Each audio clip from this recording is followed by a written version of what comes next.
Grant amounts may vary while funds are available. Ladies, what do you want to know? How bad do you want to know it?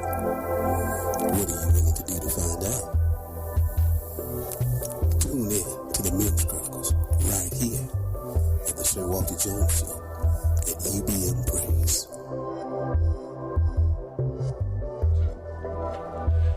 Hey everybody, this is me, Sir Walter Jones, and I'm so glad you tuned in to our show. We're into the second hour. We have just exploded the Bronzeville neighborhood with our topic, why can't men commit? The women are tearing down the doors as we speak. We have put the Secret Service on the door, which means they're coming in. They're getting in. We put the Secret Service on the door. Some of you who don't watch the news will never get that. Right. And so we are. Yeah, their service is a secret. Their service is very secret. Very secret. Because I'm trying to figure out how can a man jump a fence, run across the lawn, open an unlocked White House door. That's a great point. Why is it unlocked? Unarm a Secret Service woman at the door, walk down the aisle, make a left, go to the kitchen, make him some pancakes. Okay, some coffee, and he leave and go back to the room where they all have dinner. All right, and then his cousin on the elevator with him. Right. Yeah, you see what I'm saying? How could that be? And there's seven security points that a person have to get through to get to the president, and he passed all 7. And I can't get on the L for free. I can't. You can't. So my suggestion to the government is to fire the Secret Service and hire the Jehovah's Witness. Because when they come to your neighborhood, no thugs are hanging around. Everybody leaves. There is no report of any Jehovah's Witness being raped, you never robbed, nothing. Mugged. The shootings are down on Saturday around noon when they in Chicago. Everybody's scared of them. That's right. That's right. Yeah. Talk about the watchtower. Talk about it. Put them on the tower. That's right.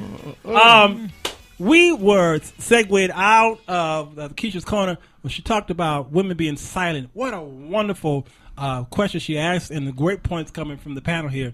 So we want to delve into the next hour topic, and that one is about where the men at? Where the men at in the church? Adam, where? I almost said Arnie's, but you said the church. What be they ears? Why is it when we walk into a church, it's 99.95% women, and the ones in the pulpit are the men sitting on the King David's throne? Okay, and that depends if it's not a woman's church. I'm talking about on the average, there's a lot of women there and the men are gone. Okay, now, and that's not to say that the men are out of the house. So there's some women there who have their men at home. But that's where he is on Sunday morning as well. He's at home, okay? Something happened in American history where the family got broken up and the men decided that we're not going to send our wives and our children to church, and we're not going to take them, all right? So let's open that up. If you are interested in talking about that, go ahead and chime us in on Facebook right now. They've been going crazy on this last topic, and I'm looking at Ed on here, preaching up a storm, and Dwayne Patrick is finally here. We've been playing Dwayne's music, I think it was, wasn't it? That's what he said. Yeah, what he said. And so I'm going to have to write him a check. Let's see. Who else is there? Joe Hill had a very interesting thing to say about last topic we had. So we done moved on. Yeah. Don, I'm going to give it to you. Okay, you go to church. Yeah, you do. Whose church you attend? I'm a member of New Dimensions Church. Who be that? That's on the west side. Pastor Robert McCoucher, I believe he's listening to us now. Awesome. Hello, and Pastor. I am and I want to apologize, Pastor. I want to apologize. What's the address? He don't know. He don't go to church. 5440 West Gladys. Oh, yeah. I know where that is. Yes. That is the west side. Gladys, right there by Columbus Park. Right down the street from Columbus Park. Yes. Oh, yeah. My good friend Kenneth Lockhart and his family lived right up the street there. They lived on Gladys back in the day. Sure did. I lived on Madison and Pine. Really? Okay. Went to Emmett, taught it. All right. West Side. Po Fred. Okay. Uncle Remus! That's it. Well, good. So, have you noticed the exodus of men, or have you noticed it's been this way all the time, or have you noticed that at a point in history it happened? Let's say it might have happened in the early 80s, late 90s. What do you think? I think it happened in the late 80s. Okay. When we were growing up, going to church, I was a member of Mars Hill, and we moved from Harrison Street over to Lake Street. And as young men, a lot of guys in the community thought the guys who were in church were all punks. So myself and now Pastor Stores and a few others had to show the guys in the area that every man that goes to church isn't a punk. Right. You know, just because you've heard of other mankind that was there. I call doesn't them mean X-Men. X-Men. You know, that doesn't mean Mutants. that all the brothers there are like that. That's right. So they tend to, shy away or stay away. The other part of that is when we're growing, a lot of people don't put the church and God first in the need to assemble yourself. So then you have people who, I'm going to go wash my car. They don't have it in them. They wasn't raised up in them. You'd be surprised how many ungodly people or unchurched people, as I should say, that know nothing about it. It's a lot of people who've never been to church. That's true. And we're blessed to have a membership of baby Christians. My pastor don't believe in a revolving door. He'd rather get the unchurched. We ain't turning away nobody, but he'd rather get the unchurched. Wow. Yeah. I love that. I would love to have him on the show as well.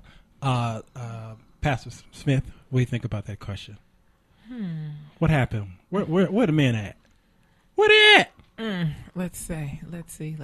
They're all over. Yeah, pretty much. They're scattered. Yeah. I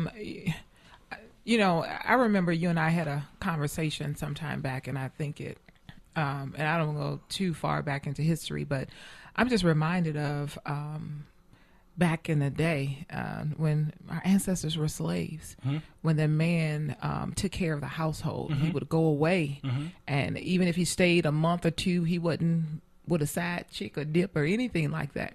He was going away to bring back what was needed for the home and the household. And because, to me, the family unit was so tight and so locked in, I have no idea what happened to, and I'll just talk about even just the black race as a whole, as much as we have come through, what happened to that family structure. Because, again, the man was very, very present in the household. And when he was not, Big Mama, Willie Mae and them knew where he was. And he was coming back, and he was bringing back to the home and the household. And now it's the total opposite. Right. So, again, when I'm speaking now.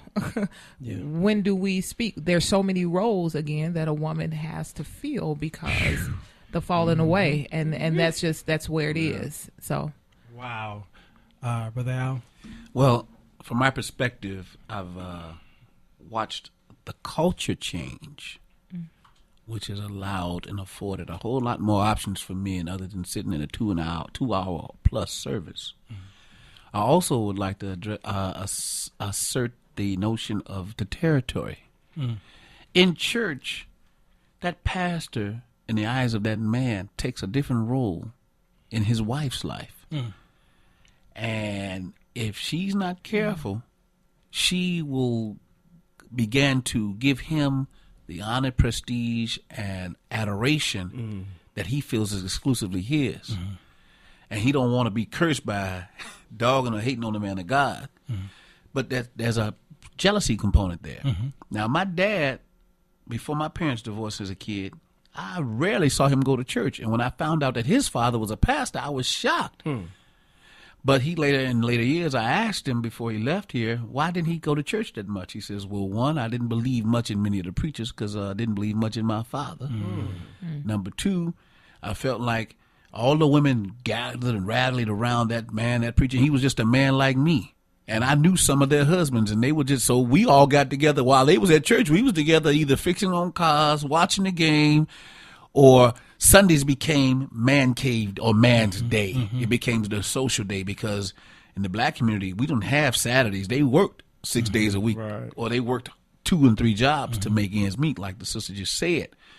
So church lost its appeal because they felt like if I believe God and do what I'm supposed to do, I'm still in good standing with God. So there's a social component. Now it's not exactly the same. Now you have so many things that entertain us, so many things that gives us an excuse not to go within the tabernacle, but we can actually transform our living room into one. And also, let me piggyback. My dad also said he was uncomfortable with the type of men he was seeing in church in leadership. He was uncomfortable with the ex-men being in leadership. And a man ain't going to fight over nothing that he don't feel is worth. He picks his fights wisely if he's a man. And he's not going to sit there and say, what am I going to fight for this for because it don't belong to me anyway. It reminds me of a story.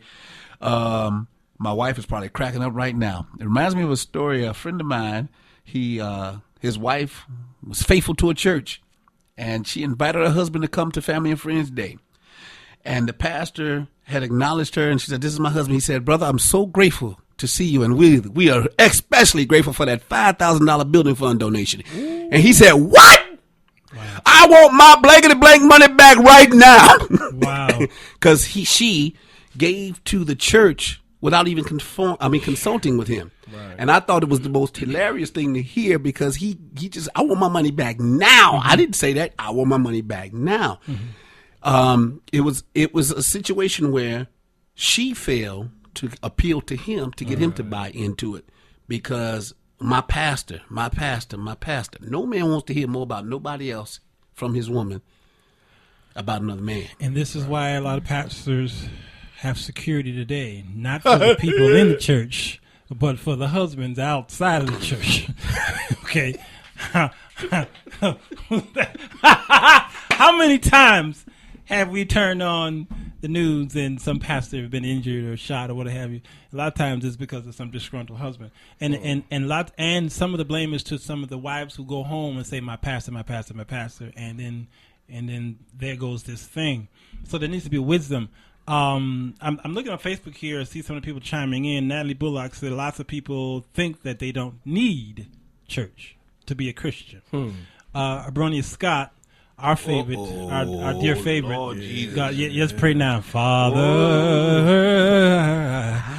I stretch. Now pray for Abronia Scott. Go back to she said, go back to the real meaning of church. Let's change it to why don't they attend a local congregation? Not sure what you meant by that, but the real meaning of church, I understand that. What has it turned? Has it turned into a circus? In some cases, yeah. Yeah, I think it has. Yeah. And in many cases, it's turned into. And a lot of the men figure, well, I'd rather go to Bozo Circus, Right. instead of going to this church where I thought God was in it, but there's a lot of what you mentioned, the X-Men. She further on says, Abronia Scott, Father, oh yeah. Sundays are my days to get myself together for the next work week. But of course, it's football Sunday. Yep. For me. Yep. I knew that was coming. Yep. She went holy, and then she went. Sister Smith, what do you want to say about that? Can you blame? Can you put? Now you're a pastor, okay? Now what is it? And now we got to beat up on you. I now. don't have enough time. You got. See? I got 2 hour show. Yeah. We got time. We ain't scared. We ain't scared. What is it? Are the men gone? Probably because of what the pastors are preaching or what they're not preaching. I think it's a bit of both. I'm listening on this angle too. Also, no man, of course, wants their woman wife. However, lifting and boosting up another. But is there something missing You know, that woman, is she reaching toward? Is she cleaving toward? Is there something that she sees in that pastor? Is there something that she sees in that man that may be lacking or so in the household? Because then she's coming back home where he is instead of being in church with her. Wow. You know, instead of them coming together. You know, I'm not going to go into two walking together. You know, I'm not going to go into all of that. But again, I love